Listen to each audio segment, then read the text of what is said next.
Aí comprei a empresa por 300 milhões de dólares. Aí cheguei no banco, feliz da vida. Então, no plano Collor, todo mundo teve a poupança confiscada. Eu fui o único que não tinha nenhum tostão, nem nós, nem de cliente, confiscado. Então, a primeira debênture feita no Brasil fomos nós que fizemos, no Garantia, o primeiro sindicato de banco. Nos anos 84, nós já geríamos 17 bi de dólar. Naquela época, caramba. Se não tiver viagem, não tiver público, não tem graça. No mercado financeiro tem que ter uma agilidade mental. É importantíssimo, porque quando você está com o telefone na linha, tem um segundo para pensar. Se você não tem um bom desenvolvimento de raciocínio lógico, você não entende. Tudo que eu fiz com prazer, com felicidade, até quando perdi dinheiro. Estou aqui hoje em São Paulo, estou aqui com uma pessoa muito específica, vocês vão entender por quê ao longo da conversa, acho que dispensa apresentações, né? Estou aqui na casa dele de São Paulo, que eu descobri que ele falou que mora no Rio, mas aparentemente não é bem verdade, porque ele passa 5 dos 6 dias da semana em São Paulo, vai 2 para o Rio e fala que mora lá. Então, estou aqui com o Luiz César, fundador do Pactual, que acabou se tornando o BTG Pactual, um também dos fundadores do Garantia. Pode dizer que ele criou a Selic, o CDI. Muito obrigado por poder estar aqui dentro da sua casa. Para mim é um prazer mesmo te entrevistar, principalmente considerando que boa parte da cultura da nossa empresa foi feita baseado no que eu ouvi de você, então nunca ouvi da sua boca, eu tive que pegar o que disseram, que você acreditava e me inspirar. Para mim é uma honra mesmo estar conversando com você. A primeira pergunta seria: como é que um office boy do Bradesco vira banqueiro? Eu acho que é um sonho e determinação. Quando eu comecei minha carreira no Bradesco, com 14 anos, tinha um diretor do banco que sempre aparecia na agência. Eu via aquele sujeito todo imponente e tal. Eu falei, vou querer ser diretor de banco.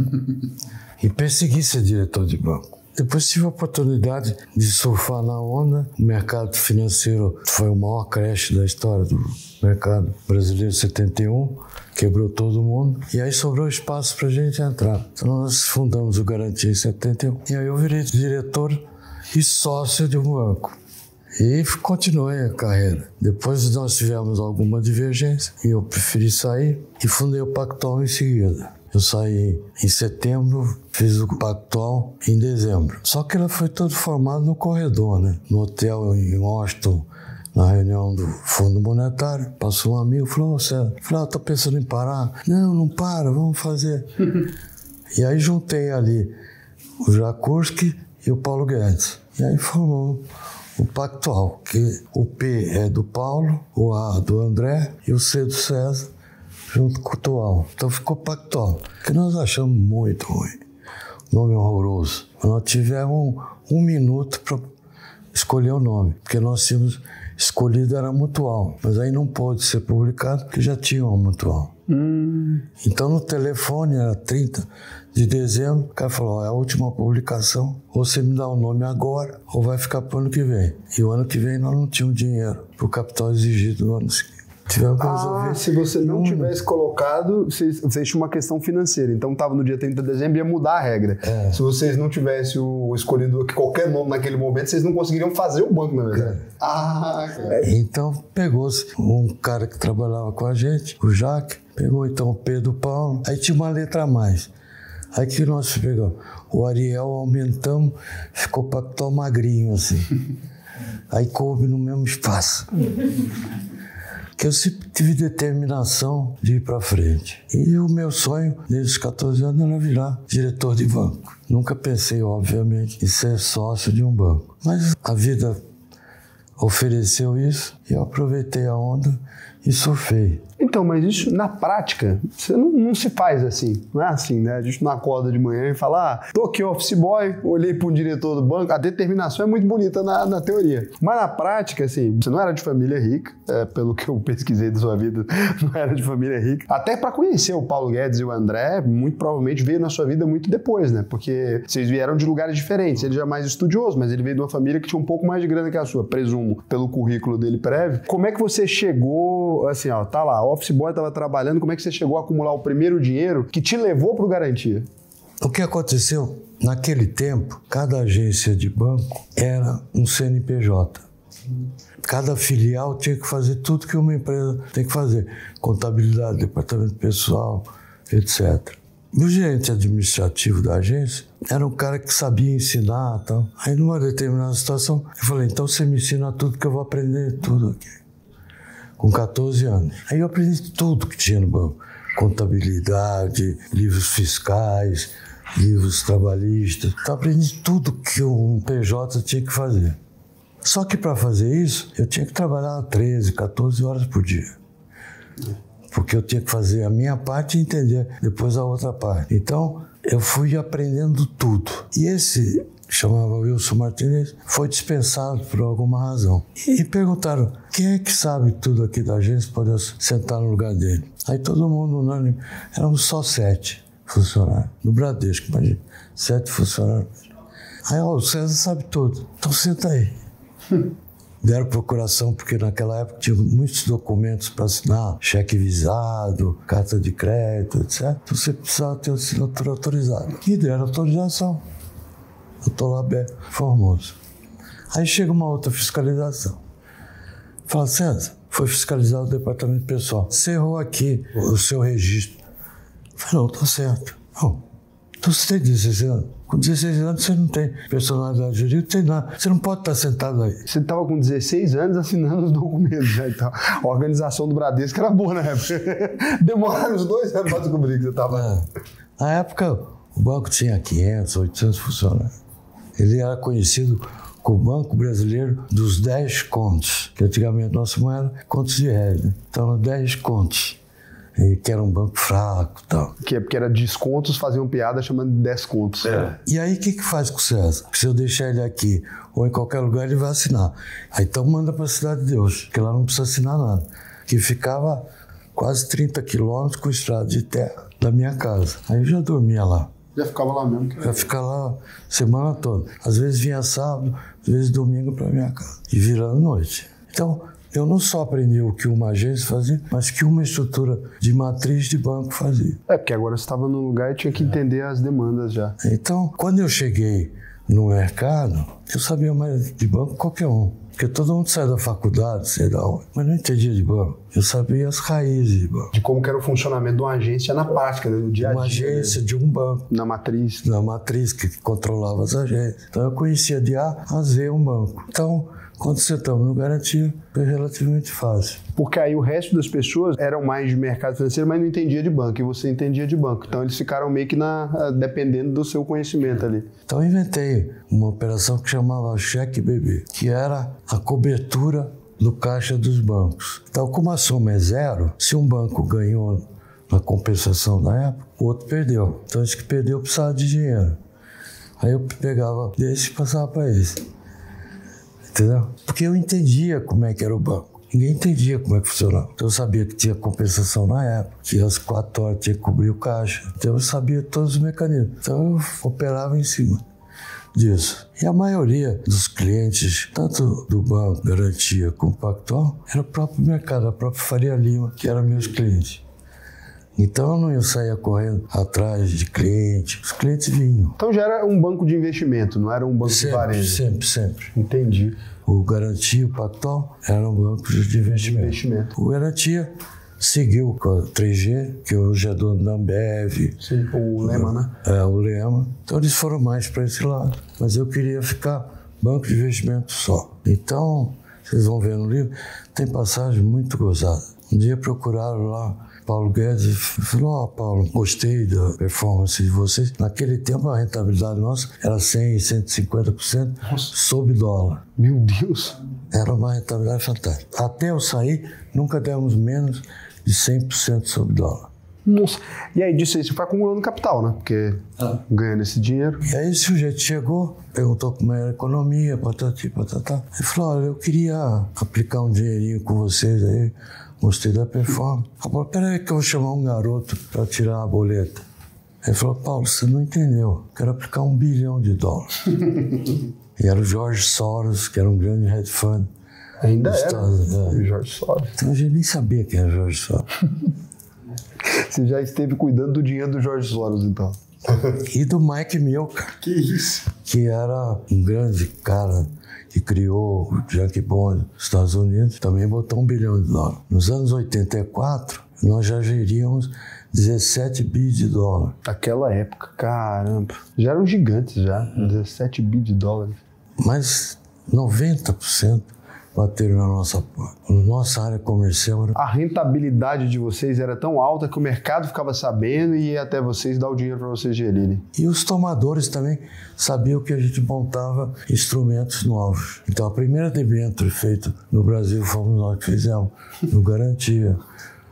O primeiro commercial paper, enfim, o primeiro sindicato de banco. Então nós fomos inovando uma estrada que estava livre, desimpedida. Como é que você contratava pessoas? Como é que você encontrava boas pessoas ali para contratar? Esse, eu acho que foi o maior segredo, tanto do Garantia como do Pactual. É isso que a gente veio buscar, é isso aqui que eu vim procurar aqui. Não sei se vocês viram no livro o que derivou do Pactual e o que derivou... 70% de todo o mercado financeiro. Mas isso eu sei, esse dado eu sei na cabeça. Mas tem um gráfico, que não está completo. 70% de todo o mercado financeiro não está completo. A nossa empresa deriva do seu... Esses são caras que passaram dentro do Pactual. Então, esse daqui foi o Garantia, esse daqui tudo é Pactual. Nossa! Isso que nós criamos.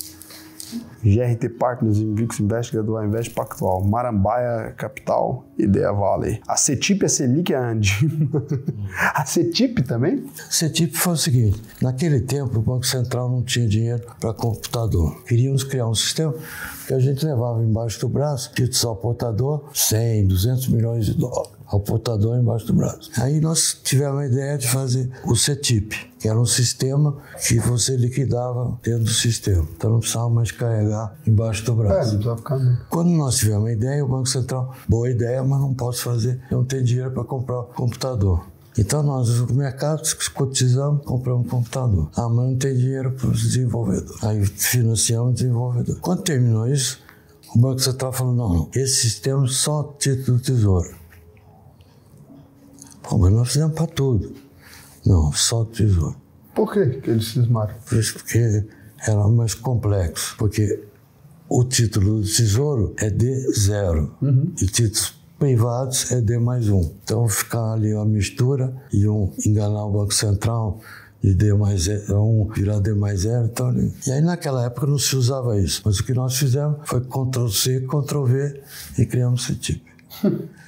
Então o CETIP é cópia fiel do Selic, só que para títulos privados. Então foi assim que nasceu o CETIP. Aí nós tínhamos um problema. Com o CETIP, nós precisávamos de um homem forte para administrar. Então o Selic tinha o Banco Central em cima. Já tinha lá? E aqui, não tem ninguém para fiscalizar. Aí nós mesmo não ia dar muito certo.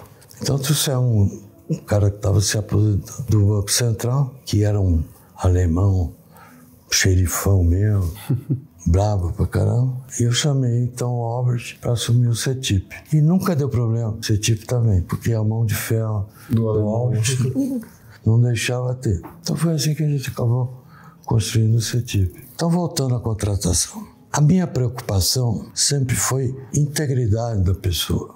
Tem gente que falseia a sua integridade. Então eu costumo dizer que até no PCC tem uma integridade ao PCC. Você pode gostar ou não, mas existe. Então eu sempre tive a preocupação com a integridade pessoal. Segunda coisa que eu valorizava muito era o cara achar que naquilo ele ia se divertir, ia sentir prazer de fazer aquilo. E no nosso caso específico, no mercado financeiro, ele tem que ter uma agilidade mental. É importantíssimo, porque quando você está com o telefone na linha, tem um segundo para pensar. Não dá nem tempo de acessar. Se você não tem um bom desenvolvimento de raciocínio lógico, você não entende, porque não dá tempo para você fazer conta de nada. Ah, ontem eu vi isso, ontem eu vi... E aí você faz, mas numa fração de segundo. Então o raciocínio lógico é fundamental. Você só aprende lendo os grandes pensadores. A filosofia que cria a matemática, não é a matemática que cria o filósofo. A filosofia te dá essa capacidade. No meu caso, muito intuitivo, mas os outros eu buscava que desenvolvimento ele tinha feito. Porque só vai quem tem um raciocínio seguro. E é perder ou ganhar. Mas que tipo de teste você fazia com a pessoa? Você chamava para conversar? Era o quê? Não, eu entrevistava 90% dos funcionários que estavam entrando, tanto no Garantia como no Pactual. Sempre fiz questão de eu selecionar. Nessa seleção, eu fazia que o grupo catava quem está disponível aqui, cerca de 10 ou 8. Se passasse para esse time, vinha para mim. E qualquer um desse time que foi entrevistar, podia dizer, não gostei, acabou. Ninguém ia perguntar por que não gostou, como não gostou. Não gostou. Ponto. Encerrava ali. Aí vinha para mim, passou no filme. Passou na triagem. Então para mim já ficava muito mais fácil, porque de 200 entrevistas eu ficava restrito a 10. Já vinha uma pré-seleção muito boa. E desses 10 eu escolhia 1, 2, vendo esses valores. Mas aí na conversa com ele ali, as conversas, você falava alguma coisa? Conversa hoje é impossível, que nós tínhamos naquela época. Porque se a gente fizesse hoje, estaríamos todos presos. Não pode. Mas que tipo de coisa? Agora que você não vai ser preso mais por causa disso, já prescreveu. Não. A perguntar pra uma mulher que era casada, quantas vezes traiu seu marido? Entendeu? Para verificar a integridade. Porque nós tínhamos que escolher uma pessoa que sabia reagir à crise. Sim. Porque o mercado financeiro vive de crise todo dia. Então era mais para ver como é que a pessoa respondia ali. Fazia as perguntas complicadas para ver como é que a pessoa se sai. Então, vocês nem sabem o que é isso, mas tem o papel carbono. Sim. Já viu o papel carbono pautado? Não existe papel carbono com linha. Não tem como, né? Porque... Se o cara ficar se enrolando para dar a resposta, eu não sei. A única resposta que cabia não existe. Qualquer coisa diferente, ele estava desclassificado. E o que você perguntou pro Paulo Guedes para chamar ele para trabalhar pro banco? Não, o Paulo Guedes eu não fiz a entrevista. Eu estava em Washington. Você estava em Washington fazendo o quê? É porque você fala como fosse assim. Então, aqui segunda-feira eu estava em Washington, estava fazendo o quê? Não, quando eu saí do Garantia, eu falei, eu vou numa reunião do Fundo Monetário. Do Fundo Monetário. Você já era chamado para uma reunião do Fundo Monetário. Então você já não era uma pessoa muito pouco relevante, né? Mas eu estava saindo, nós sempre fomos contra ir no Fundo Monetário, porque achávamos que era perder tempo, que não tinha nada. E nunca fui. Aí eu falei, vamos lá ver como é que é esse troço. Reunião do FMI é para perder tempo, eu vou lá ver. Vou lá perder meu tempo na FMI. E aí encontrei um amigo, o Renato. Falei, Renato, tô chateado, tô pensando em parar, fazer um ano sabático e ver o que acontece. Não faça isso, tem espaço para você no mercado. Olha, eu trabalho no banco da minha família, eu acho que dá para comprar o banco da minha família. Vamos nessa, nós precisamos de time. Só nós dois não dá. Você foi de aposentado para comprando um banco. Claramente você não tem muito... Eu tô pensando em parar. Não, mas tem um banco à venda. Opa, precisamos de um time. Que aposentadoria é essa? E aí passa o André Jacuski no hall do hotel. André, vem cá. Estou pensando aqui, comprar um banco. O que você acha? Tô dentro. Não é possível isso. Você tem que estar inventando essa história. Tava passando... Opa, já chega aqui que nós estamos comprando um banco. E aí um amigo meu, eu precisava de um economista. Aí eu falei, vou chamar Roberto Castelo Branco para vir. Que depois foi presidente da Petrobras ultimamente. E aí liguei pro Roberto, falei, Roberto, eu tô aqui tentando comprar um banco, tá faltando economista, você não quer vir? Ele falou, não, César, já fechei com o Banco Boa Vista. Eu falei, tá bom, mas eu preciso de um favor seu, César. Eu falei, o que é? Eu tô querendo fazer o meu substituto no IBMEC. Eu falei, quem é? O Paulo Guedes. Aí eu falei, gostei dele, você mandou ele uma vez fazer palestra e tal, pra mim e tal, gostei dele. Então, tá todo mundo que vota no IBMEC. Aqui, você fala com todo mundo, a gente reelege o cara. Aí fiz um jantar, todo mundo que votava, que estava em Washington, eu botei no jantar. Pro Paulo Guedes, pra todo mundo conhecer. Para ajudar o Paulo Guedes a virar presidente do IBMEC. Chega a entrada, cadê o Paulo Guedes? Entra o Passo Pessoal, cadê o Paulo Guedes? Entra a sobremesa, cadê o Paulo Guedes? Entra o cafezinho, ele está chegando. Falei, Paulo, tá todo mundo já preparado para ir embora? Chega agora? Aí ele falou 15 minutos e todo mundo, tá bom, vamos votar em você. Aí eu falei, Paulo, não precisava chegar assim, cara. Afinal de contas, presidente do Itaú, presidente do Bradesco, todos os presidentes de banco, presidente das grandes empresas. E você chega atrasado? Você chega no final...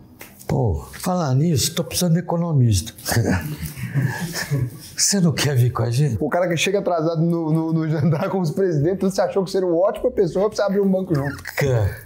Então ficamos 4 No meio do caminho, esse rapaz, o Renato, vira pra gente e fala, olha, minha família foi falar com eles disseram que não querem vender, vão me nomear presidente do banco e me dar umas ações. Eu falei, então tá bom. Aí chamei o Paulo André e falei, o Renato não vem. Vamos tocar junto. Comprar uma distribuidora aí, a gente toca. Que era o dinheiro que a gente tinha, porque o Jorge Paulo não comprou as ações. Você sabe quanto que era equivalente, mais ou menos, em dinheiro atual, assim? $50 mil, uma coisa assim. Era pouco dinheiro. E aí, vamos fazer, vamos embora. E aí começou o processo. A reunião do fundo era em setembro. Eu tinha saído no 1º de setembro do Garantia, mas era para voltar um ano depois. Só umas férias, sabático. Só que o Jorge não quis recomprar as ações quando ia embora. Eu ia montar outro negócio. Depois ele comprou. Então nós não tínhamos muito dinheiro. Então eu tive que tomar emprestado do banco francês, que era o sócio desse banco que a gente estava tentando comprar. Peguei emprestado para fazer o capital. Depois eu tive dinheiro, nós ganhamos dinheiro logo. Então esse negócio do indivíduo é tão importante. Um dia nós estávamos conversando assim, de bobeira, tinha um leilão da Telmex, que é a Telebrás brasileira do México. Tem um monopólio de comunicação. Equivalente em dólar, saiu a $7 a ação. Aí nós olhamos para a Telebrás, estava 59 centos. Falamos, vamos enfiar nesse papel aí. E era meio discreto, empresas do governo naquela época. E nós, de rodo, como diz o caboclo. Um ano e meio depois, vendemos a $59. Cada ação que vocês compraram a 59 centos. Aquele ano, é público esse dado. Fizemos 1.000 e tantos % em dólar. Caralho, cara. É mais que Bitcoin, tá vendo? Você aí, jovem. Que isso? Vocês tinham lido os dados da empresa e sabia que ela valia mais? Era isso? Não, olhamos outra. Essa daqui é 10 vezes maior do que essa. Alguma coisa está errada. Tão barato demais. Se você não tem um raciocínio lógico, você não faz. Você olhou, Telmex está $59. As europeias, a mais barata está 70. Nos Estados Unidos, 90. Aqui 59 centos, não tem erro. Vamos nessa. Começar a comprar pra lá.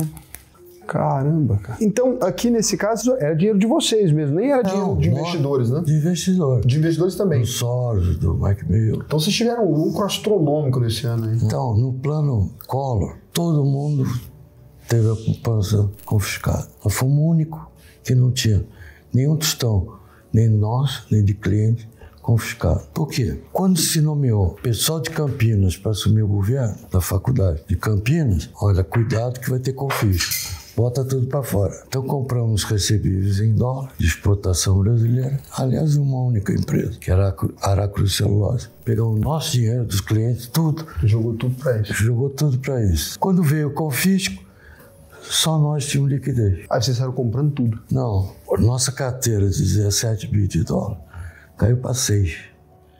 Porque você tinha um dinheiro preso, precisava pagar uma conta. Fulano, você tem um dinheiro lá no Pactual? Dá para me emprestar? Então as pessoas, que era o único lugar que tinha liquidez, começaram a sacar. Mas quando voltou, nós fomos para 20, 25. É porque todo mundo confiava em vocês, né? De dólar. Caralho, que loucura. E vocês perceberam isso porque tinha o pessoal da faculdade de Campinas, eles tinham essa teoria econômica da confisco. E quem percebeu isso? Você ou o Paulo Guedes ou o André? O Paulo. Ele que percebeu que isso ia acontecer. Aí ele chegava e explicava para vocês e vocês acreditavam. É a importância de escolher. O mais importante, você falou de partnership. O partnership, o erro que estão cometendo é que eu dou ação para você. Eu vi uma entrevista outro dia de um cara que eu conhecia bem. Falou, não, minha empresa é um partnership. Eu tenho 99%, dei 1% para 5 funcionários. Isso não é partnership. As ações, a participação acionária é um detalhe. Não é o mais importante. O mais importante do partnership é cada vez que eu cresço, eu aumento a minha participação de voz.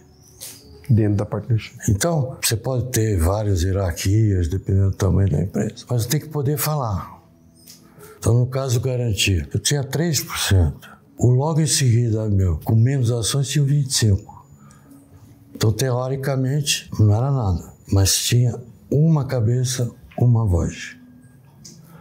Interessa quanto você tinha de ações. Então, eu falava igual o Jorge Paulo. Você tinha o direito à sua opinião independente do tamanho da posição acionária. Independente da participação. Então, o que as pessoas querem, de um modo geral, o ser humano, que é poder. Político quer o quê? Poder. Ele vai ser senador para ganhar 10% do que pagaria no mercado. Mas ele quer o poder. Nós queremos o quê? poder. Eu queria presidir um banco.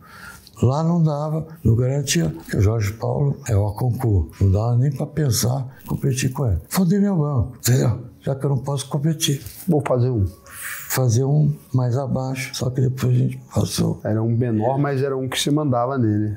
E todo mundo que estava mandava. Então eu tinha, numa época, 60% do capital. Tive a oportunidade de comprar um banco, que tinha muitas agências, que era o BCE. Então eu tinha poder de voto suficiente para fazer. Para fazer. Mas o Paulo e o André não queriam fazer. Você queria fazer um banco de varejo, então, nessa época? Uma distribuição, não um banco de varejo. O que é XP hoje. Inclusive no livro do Guilherme ele menciona. Sim, todo mundo menciona que você pensou em tudo antes de todo mundo. Então, é unânime. Eu queria fazer essa distribuição. Mas eles não quiseram. Um ano depois, esse mesmo banco foi vendido para o Bradesco por 1,3 bilhão. Caramba! Se a gente tivesse comprado e vendido... Teria já ganhado um volume interessante. Na privatização, eu comprei a primeira empresa a ser privatizada, que era uma companhia do Espírito Santo de Energia, Excelsior. Aí eu fui lá no pregão B-Day, vou levar esse troço. Tinha uma empresa monstro americana competindo comigo. E todo mundo falou assim, você não vai ganhar dos gringos. A empresa... vis-à-vis do Pactual, era 1000 vezes maior. Você não vai ganhar. Aí o que eu fiz? Vou enrolar esse cara. Teve 250 bids. Aí eu comecei a brincar com ele. Ele ofereceu 20, eu 21, 25, eu 26. E aí ele gostou da brincadeira e ficou de 1 em 1. Num determinado ponto, ele tinha que pedir autorização da matriz, que passou do limite que ele tinha. Enquanto ele foi ligar para a matriz, eu peguei o leiloeiro e falei, ó o tempo, passou, tem que bater o martelo. Aí comprei a empresa por 300 milhões de dólares. Aí cheguei no banco, feliz da vida. Comprei por 300 milhões de dólares. Você falou 300 milhões de dólares? 10 reais, 300 milhões de dólares apenas. Mas na altura nós já tínhamos uns 5 ou 10 milhões de patrimônio. Bilhões, no caso, né? Então não era problema. Mas aí eu chego no banco todo feliz. Compramos a privatização aqui e tal. Aí meu sócio disse, não, nós não queremos aumentar a nossa participação. Nós já temos 30% da companhia, não queremos botar mais um tostão. Falei, peraí, eu tenho que pagar daqui a 3 dias. Acabou de ganhar. Se vira, nós não vamos fazer. Falei, caramba, e agora? Ligar pro gringo, eu ia pensar. Tive um segundo para pensar, porque já eram 6 horas da tarde, 5 horas da tarde. Falei, quer saber? Vou fazer um private place, vou vender esse 70% no mercado. Aí você ligando, vendi os 70%, nós ficamos com 30% na companhia. Mas vendeu mais caro ainda do que você pagou. 2 anos depois, nós vendemos por 1,3 bilhão de dólares. Nossa! Só ficamos com 30%. Podia ter ficado com 100%. Valia mais, né? Ganhava mais, né? Mas então as coisas no mercado financeiro é uma fração de segundo. É rápido para pensar. Se eu tivesse ligado pro sócio para conversar até sair, não saía. Não sai negociação nunca desse jeito, né? Não tem como. Então eu tive 1 minuto para pensar, resolver e decidir. E no geral, quando você chegava para apresentar essa discussão ali, você chegou com esse problema aqui, e aí cada um que resolveu o próprio problema. Então também ninguém ficou chorando porque comprou, não. Todo mundo falou, só resolve esse negócio aí, tinha confiança um no outro. Porque no mercado financeiro, hoje, e na nossa época nós já usávamos isso, mas hoje é essencial, são verticais. Então cada um resolve tudo da tua área. Então o André ficou no asset, que nós construímos a história de asset. Hoje tem 3 mil assets no Brasil, mas nós fomos o primeiro. Era a primeira asset? Cara.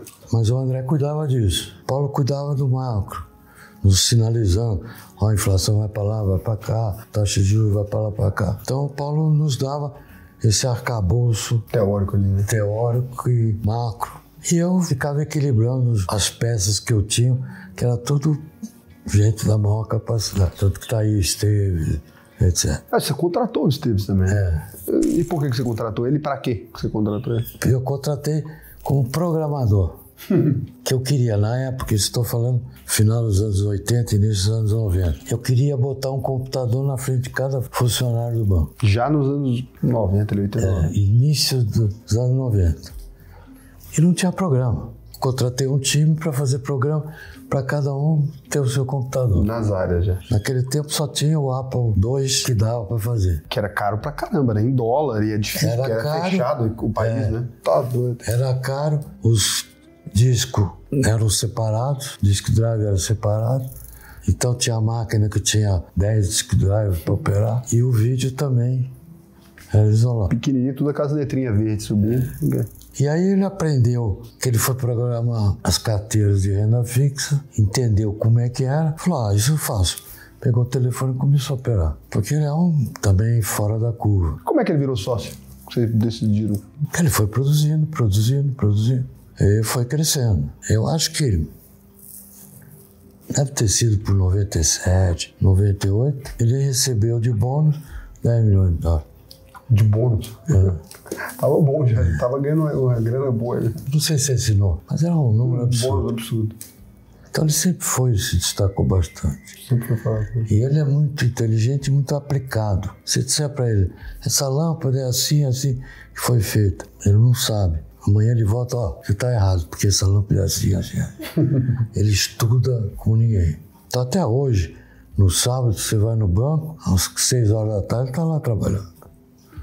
Então não é que ele fez isso e ficou, não tem iate, nada disso. Está lá no banco 6 horas da tarde, de um sábado, ou 8 da noite no sábado. Porque se precisa trabalhar, ele está lá.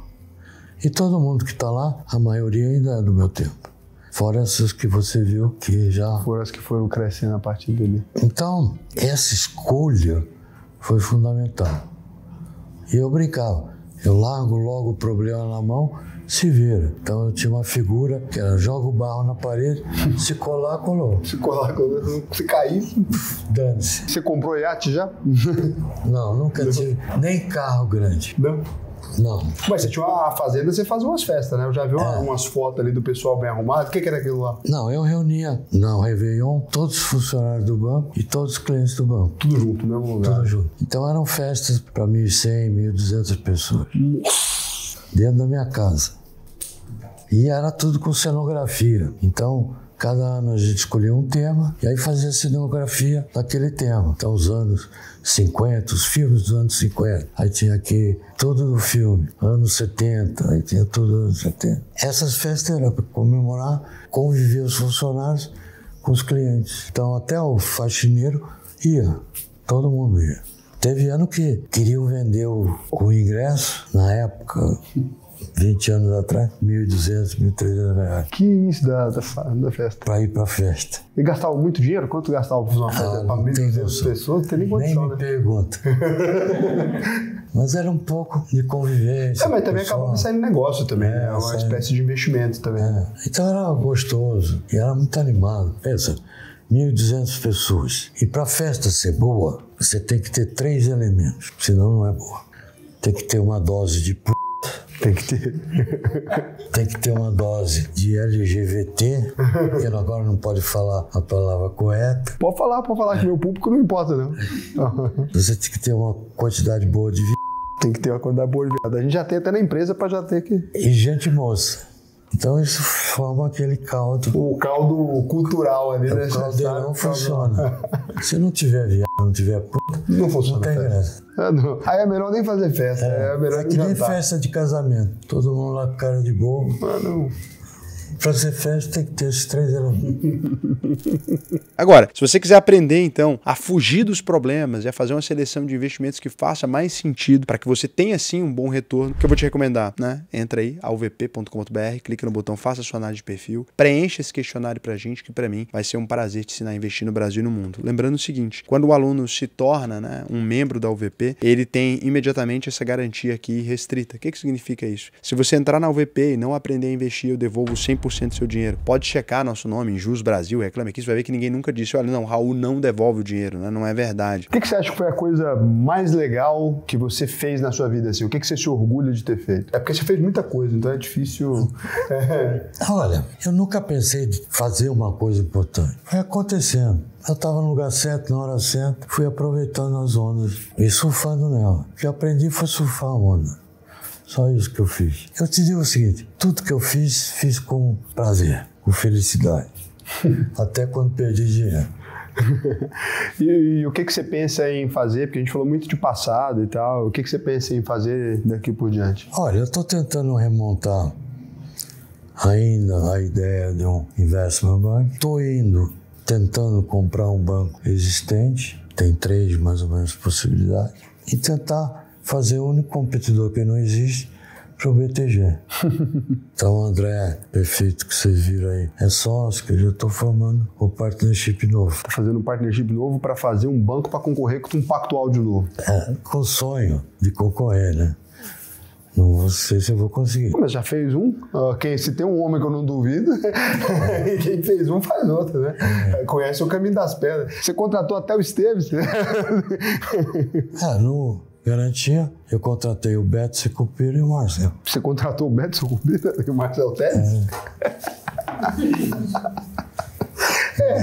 Aí fica difícil competir, né? Não tem como, não.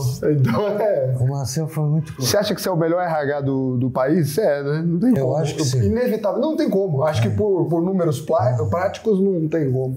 Eu vou vir fazer uma entrevista com você e ver se você me contrataria pra eu saber se eu vou dar certo. Me entrevista aí pra emprego. Deixa eu ver se eu passo. Eu não posso fazer as perguntas em público. Pode fazer. Qualquer coisa a gente corta. O Marcel estava lá para entrevista. Chegou às 8 horas da manhã. 8 horas da noite, minha secretária falou, vai embora que hoje não tem. Vai rolar. Volta amanhã. Às 8 horas da manhã ele estava lá. Eu fui atender ele às 8 da noite. Ficou 2 dias de 8 às 8. Por isso você virou amigo do Paulo Guedes. Vocês dois têm um horário semelhante. E aí, contratei o cara, um garoto. Acho que estava no último ano de faculdade. E aí surgiu a oportunidade de eu fazer um estágio no JP Morgan e no Goldman Sachs, em Nova York. Só que eu não falo inglês, até hoje não falo. Não fala inglês? Não.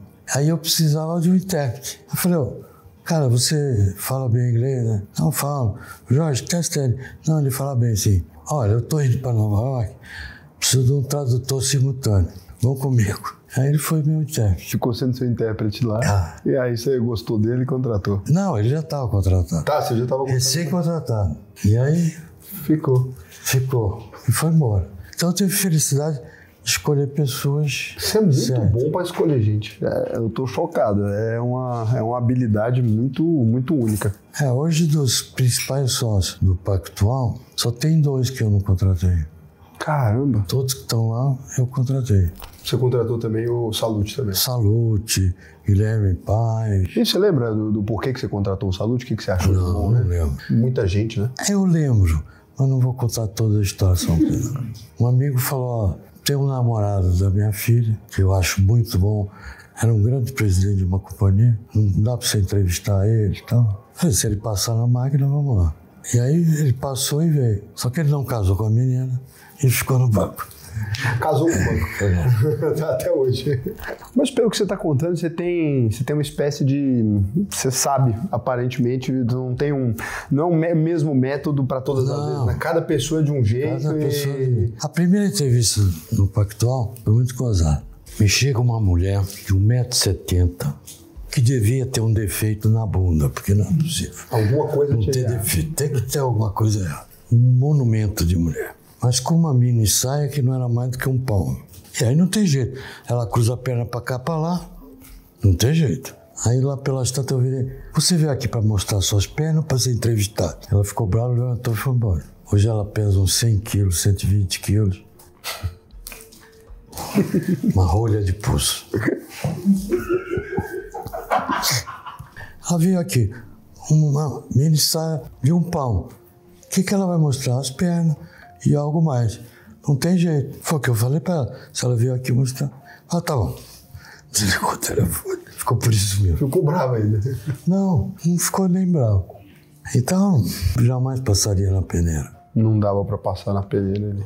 Hoje é uma boa economista, mas não é uma relevância importante. Então não passaria no teste mesmo. Queria te perguntar uma coisa interessante. Eu construí uma empresa do mercado financeiro, acho que a gente conseguiu crescer bastante nos últimos anos. Tem 6 anos só que a gente fundou. A gente ficou em primeiro lugar entre as consultorias lá do BTG Pactual e tudo, por isso que eu quis te entrevistar. Fez muita diferença as coisas que a gente sabia que você fez e bastante coisa desse tipo, assim. A gente conseguiu crescer. Agora, muito provavelmente, a gente vai ter algum banco de sócio, isso encaminhando para fazer um banco diferente de um banco de investimento. Nossa ideia é mais fazer um banco de varejo mesmo. Que conselho que você me daria?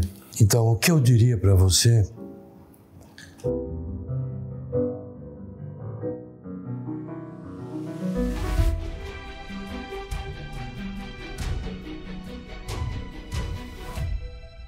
Não existe esse produto ainda no mercado. Então é um produto que você pode crescer bastante. Não sei falando para tanta gente se outros não vão copiar essa ideia. Eu não vou pôr essa parte, não. Essa parte era só para mim, meu. Então... Isso é bom, meu. Eu tenho observado seu comportamento, eu até te contrataria. Se você quiser começar de baixo, é que assim, a gente já tá com a experiência de alguns anos. Se você quiser começar de baixo aqui, ele deu uma ideia agora, não tá filmada, porque a gente cortou, então você não viu, mas foi uma ideia muito boa. Dá pra ter uma ideia só pro vídeo agora? Não dá, já foi. Agora já foi. Então, muito obrigado, de verdade. Uma honra te entrevistar. Espero que você consiga colocar seu banco na rua logo. Assim que você fizer, eu volto aqui pra gente conversar. Esse é outro sócio. Eu volto aqui para conversar com você e com seus sócios, então, para vocês explicarem aí para o mercado, que daí vocês conseguem. Aqui tem um monte de investidores, somos 1.500.000 investidores aqui, todo mundo realmente investidor, a gente tem uma base muito boa, a maior parte dos investidores da Bolsa hoje são inscritos no canal. E o livro, ó, já está na rua. César, vou fazer sua publi para você não ter que fazer a propaganda. O livro já está na rua. Eu peguei o meu hoje, então vou começar a ler também. E aqui tem a história, bom, vocês entenderam, né? É muito pouco tempo de vídeo para a gente contar tudo a sua importância para o mercado financeiro. Cara, ó, hoje realizei um dos meus sonhos, era conversar com você pessoalmente. Então, muito obrigado mesmo pelo seu tempo, pela sua disponibilidade. Obrigado por vocês terem vindo. Espero que eu tenha atendido o seu público. Atendeu e superou as expectativas, acho. Então, o @LuizCesarFernandes39, você pode seguir ele lá. Acho que ficou clara aí a importância de seguir e em breve, se tiver um banco novo aí, a gente vai estar sabendo, então. Subir em primeira mão. Muito obrigado. Prazer e obrigado pelo convite.